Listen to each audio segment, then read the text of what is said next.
you haven't been to a USD practice since the first one last week. I think I'm going to go back tomorrow. Okay. Because Vitz said after 4 or 5 practices, we're going to not pick a guy, but start giving one of the 3 the majority of the reps and then see how he does with that. So by tomorrow, will we know who's going to start taking the majority of the reps? Sounds like maybe we will, because I think if they started on Wednesday, they're probably at about their 5th practice now. All right. Well, follow Matt Zimmer through it. USD practice soon, but it's August. It's fun to recklessly speculate. I got a text from a USD fan who I trust, and I asked him, what kind of sources do you have on this? And he certainly doesn't know or isn't sure who's going to be the starter yet or whatnot, but he's heard about some things going on.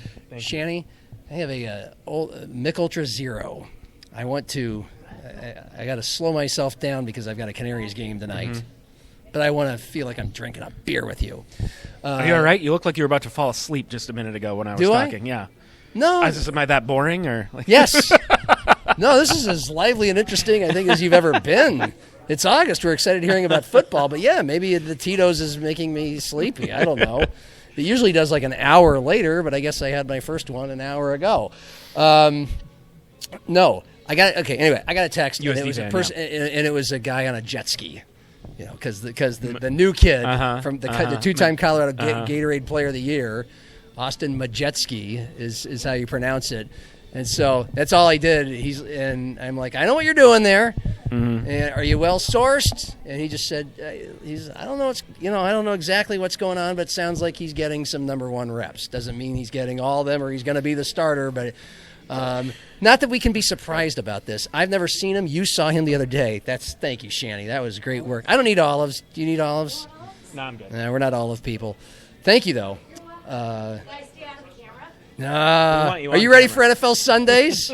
Okay. They have several great servers all day, every day when this place is packed on NFL Sundays, but Chantel's the best, even though she's a Raider fan. Yeah, it does. Her and Curtis Riggs, they could cry in their beer a lot together. Anyway, look, this is not a surprise. That would not surprise me. Because you went there so you can speak to it, and I'll shut up. But, Colorado's best high school football player, 2 years in a row. Must not have I don't know if it's the size or what, but somehow he's at the University of South Dakota, and he's the one that, if you have listened or read enough from spring practice and media days, has the highest ceiling, like the biggest potential to make the biggest plays. That I think and the arm. That I think is a given. He has the highest ceiling. But apparently he's doing well. The day I was there, it was windy, so it was hard for them. And understandably, it seemed like Vitz was trying to get him to, hey, guess what? It might be windy. So he was trying to get him to throw into the wind at times, and I thought Majewski handled it the best. He impressed me the most. It's just, I don't want to overreact to one day. If I'm at 1 out of every 10 practices, I shouldn't be going on saying, well, this is what's going to happen. I don't know.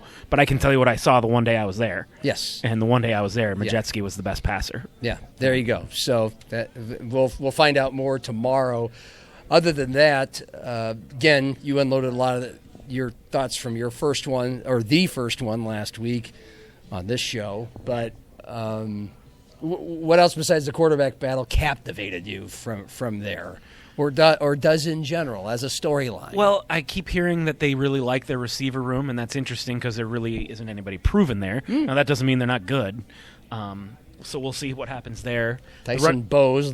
He's the top returner. Yeah. Yep. Tennell Bryant. The running back room is absolutely loaded, and I don't think people outside of Vermillion realize just how good it is. And I've had a couple Jacks fans, why does everyone talk about USD's running back room? We got a good running back room, too. Yep, you do. You don't have Charles Pierre and Keandre Jones-Logan and Reed. I always forget his last name, the transfer from Texas. And then there's a fourth guy who's really good, too. Carson Fletcher. Played a lot last year. Thank you. They're really good. And that's the whole thing with the quarterback deal. It's like they didn't throw the ball that much when Aiden Bauman was there. Yeah. Well, now, whoever takes over is probably not going to be as good as Aiden Bauman, at least not right away. So guess what? If you can run for 250 yards every game, the quarterback doesn't have to do a whole lot. So what that also means, though, is that there's some pressure on the offensive line. They have some starters to replace there. That, I think, is sort of – we all want to know who the quarterback's going to be, and we know that's important. I think after that gets settled, or at least if you're looking for a second biggest question mark, to me it's the offensive line, because when you have such talent at running back, you want to make sure that you're paving the road for those guys. Because if they can, then I think who cares who the quarterback is? We're going to rush for 300 yards every game. Okay. Defensively, they lost Mikey Munn, awesome cornerback. He went to Rutgers with Travis Johansson. They lost Mosai Newsome, who is also kind of the leader and a captain of the defense. There's been some D-backs and defensive linemen, but the players to watch and look forward to are a couple of linebackers in Gabriel Hardman and Wayne Aarons. I think I'm not reading my own writing right. I got this all from Trey Houchin's story at Sioux Falls Live, and Chris Dixon, Matt Vistam, loves talking about him. He's really good. He's a defensive lineman. But Trey Houchin's been there, and so there's a Coyote football page as well as a Jackrabbit football page at SiouxFallsLive.com. And then you did 2 practices in one day here in Sioux Falls on Monday. You got a chance to see both Augie and USF.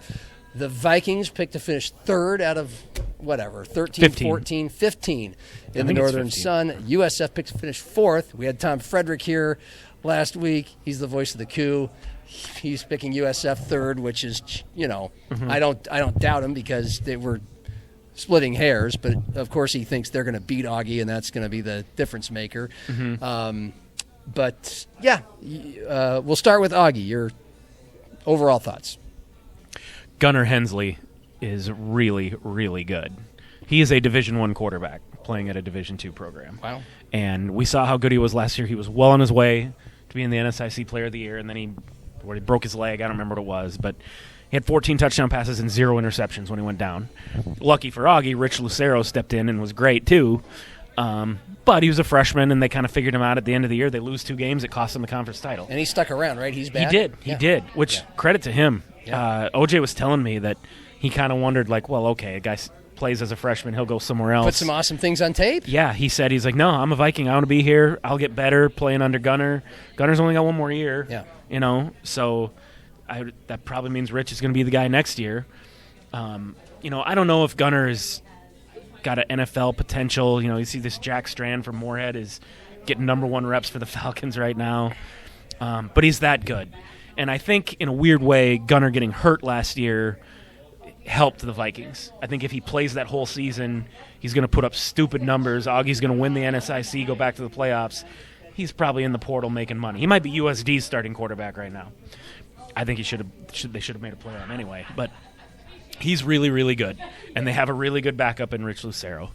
Braylon Blunt, I think is the name, is their little running back, and I mean little. He's coming back. They're always good at wide receiver. They've got a really good tight end room. Their tight end group, when I saw them at practice, just looking at them, before I, watch them catch balls or look at the numbers or anything, they just look. Their tight end room kind of looks like SDSU's. I mean, they're just built that way. And not to get ahead of myself, but same with USF. Yeah. They have a really good tight end room too. So there's that. The big thing with Augie is just they have their defensive coordinator moved on. I think he moved up to the D1 level. So they've got Kelly Skolton and Chase King are taking over the defense, and they lost a lot of good players on defense. So OJ did tell me, he's like, I'm not worried about our defense. I mean, they churn out linebackers like nobody, and they're pretty talented in the secondary. The thing is just, I think, and the other thing is they have a really tough schedule. They open with 2 road games, at Missouri Western and at Duluth. Missouri Western's not a pushover, and going to Duluth obviously is really hard. They don't want to be 0-2. Duluth is always one of those 2 top teams, yes. Mankato and Duluth. Yes, yeah. So I hate to put this on them, but their first game of the year is almost a must-win. Because if you're 0-2 out of the gate in Division II, it's really, really, they were really... 9-0 and lost the last 2 games and didn't make the playoffs. 9-2 didn't get them in the playoffs last year. Yeah. So OJ basically said, hey, look, we got this great quarterback. We've got good players on offense. We need our offense to be ready to go early in the year. So maybe they can kind of carry us until our defense gets its feet underneath them. I think the defense is going to be good eventually. I think Augie has kind of gotten to the point now where you expect them to be good every year. Yeah. They're never going to be like, oh, we lost these 3 players, we're going to be 4-7 for a couple of years while we rebuild. No, they have enough talent that they can contend every year. But they're going to need their offense to be really good early on so that they can win some games until their defense figures it out. I think they'll do that. I think they'll be in the hunt. But it's going to be tough with that schedule for them to make the playoffs again. Well, another unfortunate thing about that Duluth thing is that Augie's first game is on a Thursday night, and then the Duluth game is on a Thursday night. Yeah. They don't get the benefit of those extra 2 days going from Thursday to Saturday. Okay, University of Sioux Falls. What'd you see out of them that stuck out? They look good. Eyeball test, just physically. They're big. Like I said, they're tight. Glow was pointing out a couple tight ends. I'm like, geez, where'd you get that guy? Why is he here? That kind of thing. They have Hank Brown back, their star wide receiver. They have Bubba Tan back, their top running back. At quarterback, Tate Schaefer's back, and it sounds like he's going to be the guy. I know Bennett Breck, who played last year a little bit, is in the picture too. They might play them both, because Breck's a little more mobile, more of a runner. Tate Schaefer can move in the pocket, but he's not really a call his number running quarterback. Right. Which is crazy because his brother, his brother is Brody at Lincoln, and his dad, Travis, calls the plays. He loves calling. If he could, he'd call a Brody run every play. Tate can just sling it. He can just throw it. So I don't know what kind of talent they have at receiver outside of Hank Brown, but Hank Brown's really good. Yeah. He had some opportunities to go D1 after this year. But he's back, and so that's big for them. They lost one of their best offensive linemen, went to play for Jimmy at Iowa State. So we've got some holes to fill there. Andy Henson's back at linebacker. He's a really good player. I don't know a lot about their defensive line. I know their secondary is just always kind of good. That's a position, kind of like how Augie always has good receivers and linebackers. USF kind of always has a really good secondary. So I think both teams are going to be similar. Mankato got picked to win the league again. They just kind of get picked to win the league every year. Yep. Duluth is always good, but they haven't been quite as dominant the last few years as they were under Bob Nielsen. They've been kind of right at the same level. Augie, obviously, like we said, they're always good. USF took that step back year where they went 3-8 in Glow's first year. The last 2 years, 8-3, 7-4, and missing the playoffs. But in both of those years, they lost games they had no business losing, and that cost them the playoff spot. A couple years ago, I think it was Minot, and there was a Bemidji loss that really hurt them. Last year, the Augie game. They had a 19-point lead and blew it. Yeah. So they just got to take care of business. They've been good, but they've kind of been beating themselves, and that's kept them from. That's the difference between 7-4 and going home in November and being in the D2 playoffs. It's the next step. By the way, that reminds me of a lot of Stig years at South Dakota State, where there's a lot of 8-5, 9-4 in there, and. But it's a lot harder to make the D2 playoffs than it is the FCS playoffs, so that's part of it too. Where are we at, time-wise? 47. We're at 47? Okay. One quick thought on, there's two different kind of NCAA things that have happened recently. We'll start with the 5-for-5 rule stays, but they allow the class of 2022, who just played all 4 years, expired their 4 years of eligibility, and Brooklyn Myers, the most notable case kind of in this state because obviously of how dominant of historical figure she was. And so now she could play a fifth year if she wanted to. What do you think of the ruling? I guess I'll start with that. I have no opinion on the ruling. I do. I thought it was stupid all along to not let players in Brooklyn Myers' situation not play another year. If you're going to let but we're going to start with the class of 2023. But if you were in 2022, you don't get to do it. I don't know. They kind of set themselves up for this lawsuit. They could have just avoided all this by just doing it. And of course, the NCAA loses every lawsuit. So, but who knows if she's going to play? And she's already there because she's going to play volleyball. Yeah, remember? But at the same time, given that basketball is her primary sport, given that she is kind of a fringe WNBA player, I could see her telling Dan Georgalis, "Hey, sorry, never mind. Yes. I'm going to play basketball." Yeah. I'd be kind of surprised if she played volleyball and then basketball on top of it. I was thinking the same thing. I think she'll either go through with volleyball and be done with it, or say, "Sorry, I got to do this. I got this mulligan." But I'm totally speculating. No, I have no inside information. I reached out to AJ for what it's worth. He didn't text me back. I didn't because I knew he wouldn't. But just so I could say I did, and we'll see. She's not a regular tweeter, and she hasn't tweeted since the 4th of July. So we'll find out when we find out. Can't be too long. Volleyball's starting pretty soon. And then the Save College Sports Act. I don't want to get into the weeds here, but it might make it much tougher over the next few years for any school to move and bounce around conferences. And we might find the clip here, but Mike McFeely today on Don Izzo's show is saying if this goes through, and it looks like it will, it's going to make North Dakota State look smart because it's easier to move. It's easier to move conferences. It's also easier to move FCS to FBS now than it might be for a few years. And that's why the Bison and even Sacramento State, for as dumb as everything looked, going to the MAC and paying up, but they're in now, whereas it might be you're out of luck if you want to try to move within the next few years. That's interpretation of the thing. I don't know if it's all accurate. I trust him. But if you're USD or SDSU, it might be harder to do that within the next, until 2031 or 32. So that's all that apparently means. Okay. Hey, let's finish with some baseball, shall we? You liked the Twins trades. First of all, they made them, and they appeared to really prioritize where they needed the most help in the bullpen. Yeah, I mean, you wouldn't have to do this if you hadn't traded Louis Varland and Joan Duran last year. Yeah, last year you trade your whole bullpen for prospects, and now you trade prospects for bullpen. But having said that, once last year is in the past and it's over, it's a sunk cost. You can't do anything about it. Okay, you've got this team that's in contention, and he's trying to get your attention. Yes. Okay. Thank you. You've got this team that's in contention. And again, like I said, the last couple podcasts we've done, Tom Pohlad comes out and says, hey, I think this team can win, and we have to win the fans back over. We have to invest.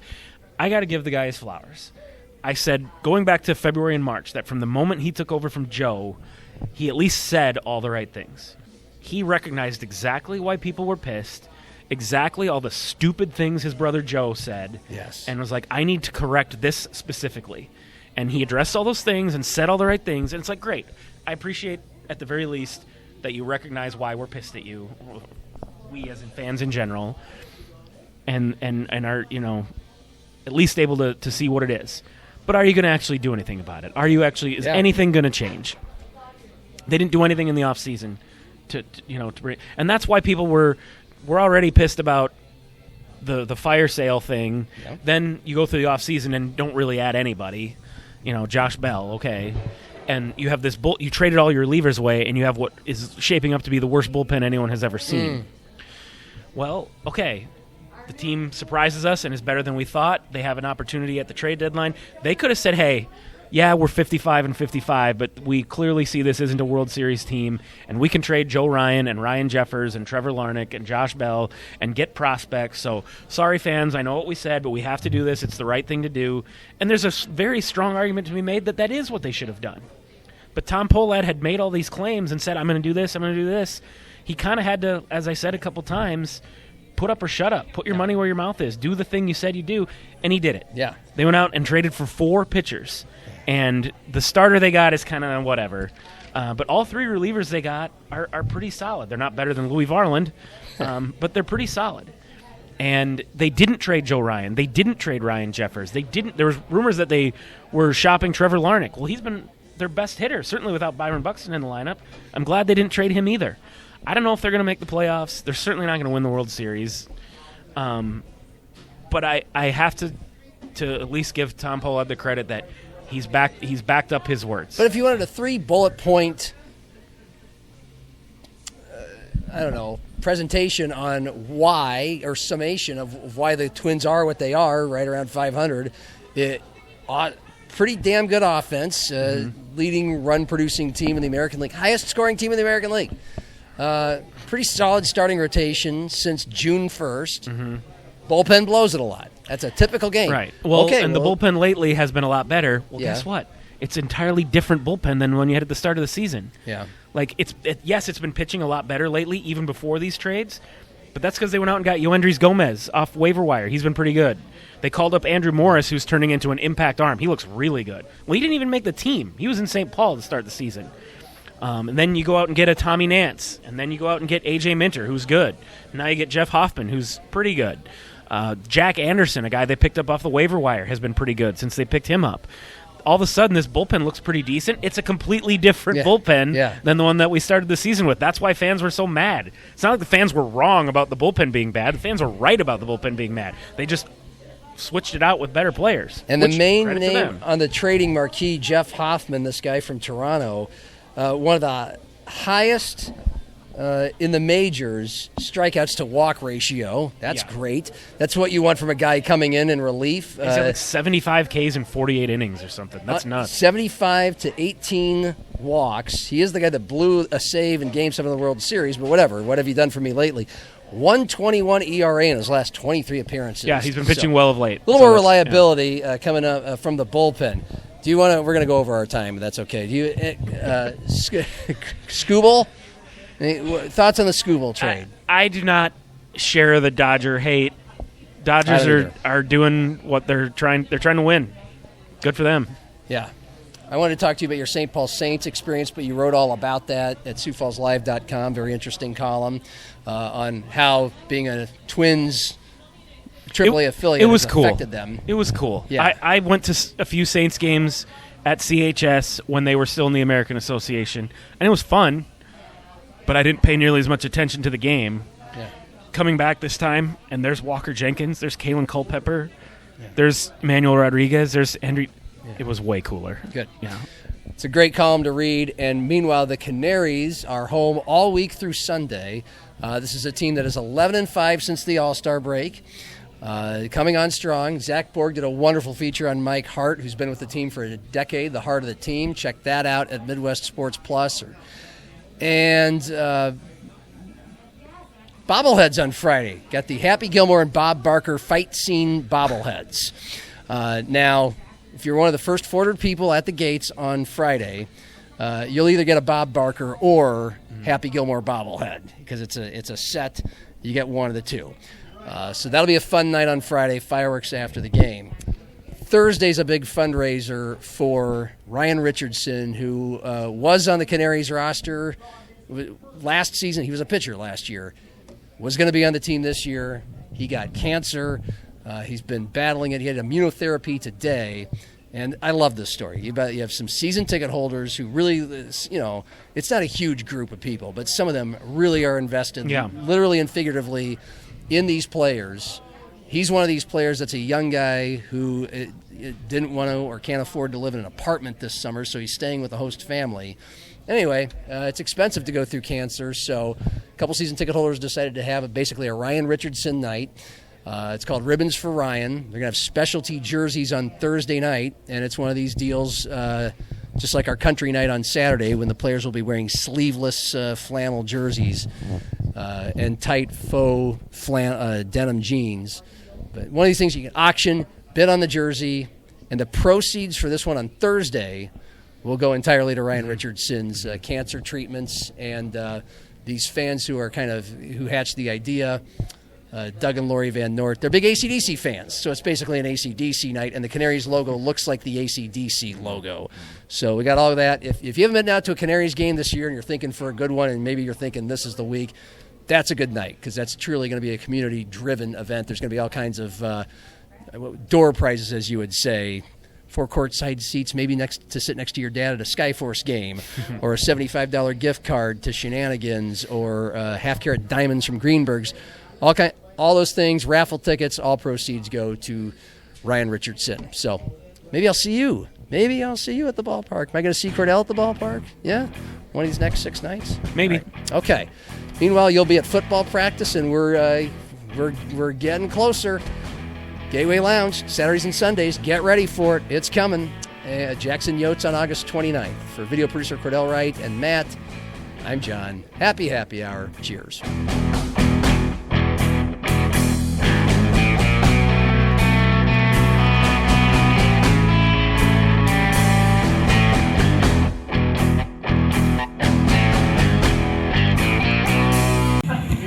Why are you laughing? That was a terrible outro.